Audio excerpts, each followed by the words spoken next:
Assalamualaikum everyone. This is Rafi from Travel with Rafi and Priyanka. আমাদের দেশে বর্তমানে করোনার পরিস্থিতির অবস্থা তেমন একটা ভালো নেই, যাতে আমরা করোনা সংক্রমণ কমাতে পারি সেজন্য বাংলাদেশ সরকার ফ্রি করোনা ভ্যাকসিনের ব্যবস্থা করে দিয়েছে। আজকে আমরা এই ভিডিওর মাধ্যমে আপনাদেরকে দেখাবো আপনারা কিভাবে আপনার নিজের জন্য এবং আপনার পরিবারের সদস্যদের জন্য করোনা ভ্যাকসিনের নিবন্ধন করবেন। আপনারা চাইলে গুগল প্লে স্টোর থেকে অথবা অ্যাপ স্টোর থেকে অ্যাপ নামিয়ে সেখান থেকে আপনি রেজিস্ট্রেশন করতে পারবেন, অথবা আপনি চাইলে আপনার মোবাইলের যে কোনো ব্রাউজার ব্যবহার করে সেখান থেকে আপনি রেজিস্ট্রেশন করতে পারবেন, অথবা আপনার পিসি অথবা ল্যাপটপ ব্যবহার করে ওয়েবসাইটের মাধ্যমে গিয়ে আপনি রেজিস্ট্রেশন করতে পারবেন। প্রত্যেকটা জায়গাতেই রেজিস্ট্রেশনের সিস্টেমটা একই রকম। আমি আজকে আপনাদেরকে দেখাবো ল্যাপটপ বা পিসি থেকে ওয়েবসাইটের মাধ্যমে আপনি কিভাবে রেজিস্ট্রেশনটা সফল করতে পারবেন। ল্যাপটপ বা পিসি থেকে আপনাকে রেজিস্ট্রেশন করার জন্য প্রথমেই যে কোনো একটি ব্রাউজার ওপেন করতে হবে। ব্রাউজার ওপেন করে surokkha.gov.bt এটা টাইপ করতে হবে। আমি ডেসক্রিপশন এবং কমেন্ট বক্সে ওয়েবসাইটের অ্যাড্রেসটি দিয়ে দিব। এই ওয়েবসাইটে প্রবেশ করলে প্রথমে আপনাকে এরকম একটা স্ক্রিন দেখাবে।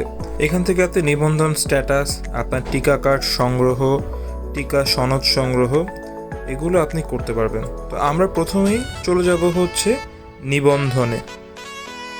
বাংলাদেশি নাগরিক কিন্তু যাদের এনআইডি নেই, পাসপোর্ট আছে, তারাও নিবন্ধন পাসপোর্ট এই অপশনটার মাধ্যমে করতে পারবেন। আর যাদের হচ্ছে এনআইডি আছে এবং করোনা টিকা দেওয়ার জন্য তারা এলিজিবল, তারা হচ্ছে নিবন্ধনে যাবেন। নিবন্ধনে গেলে এখানে বিভিন্ন শ্রেণী চলে আসবে। আপনি যেই শ্রেণীর আওতায় পড়েছেন এখান থেকে সেই শ্রেণীটি দয়া করে চুজ করবেন।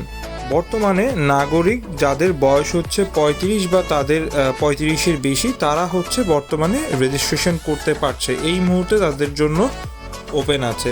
তো আপনি হচ্ছে এটা চুজ করবেন।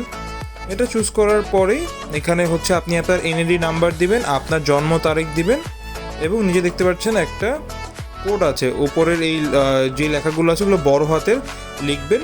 লিখে যাচাইকরণের একটা ঘর, এটা সবুজ হয়ে যাবে, ওটাতে ক্লিক করবেন। দেন আপনি যখন আপনার নাম্বার এনআইডি নাম্বার দিবেন আপনার ইনফরমেশন সবগুলো চলে আসবে।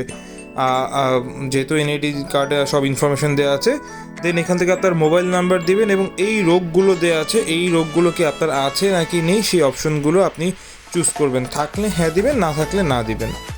দেন এখান থেকে আপনার পেশা সিলেক্ট করবেন। দেন আপনার ঠিকানা কোথায়, ঠিকানাটা চুজ করবেন। ঠিকানার উপর ভিত্তি করেই হচ্ছে আপনার ভ্যাকসিনের কোথায় রেজিস্ট্রেশন করবেন তার অপশনটা চলে আসবে। যেই কেন্দ্রটা আপনার কনভিনিয়েন্ট হয়ে থাকে আপনি আপনার পছন্দ মতো কেন্দ্র চুজ করতে পারবেন। বাসার কাছাকাছি কেন্দ্র চুজ করলে আপনাদের জন্য যাতায়াতে খুবই সুবিধা হবে।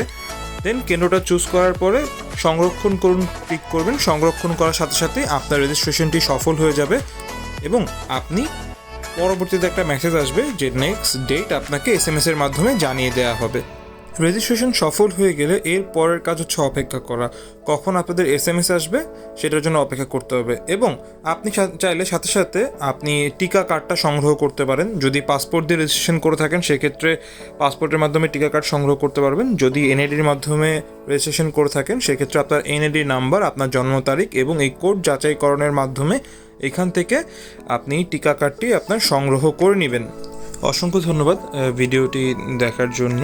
আপনারা আশা করছি এই নিয়মটি যদি আপনারা ফলো করে থাকেন আপনারা খুব ইজিলি আপনাদের টিকার জন্য রেজিস্ট্রেশন করে ফেলতে পারবেন। বর্তমানে যাদের বয়স হচ্ছে 35 এবং তার বেশি তারাই শুধুমাত্র রেজিস্ট্রেশন করতে পারছে। যখন রেজিস্ট্রেশন সাকসেসফুল হয়ে যাবার পরে আপনারা যে কোনো প্রিন্টারের দোকান থেকে আপনাদের এই সনদটি প্রিন্ট আউট করে নেবেন এবং যেদিন আপনাদের ডেট আসবে আপনাদের সাথে এই সনদ কার্ডটি সঙ্গে করে নিয়ে যাবেন। এই কার্ডে আপনাদের প্রথম এবং দ্বিতীয় ডোজ নেয়ার ইনফরমেশন দেওয়া থাকবে। অসংখ্য ধন্যবাদ ভিডিওটি দেখার জন্য।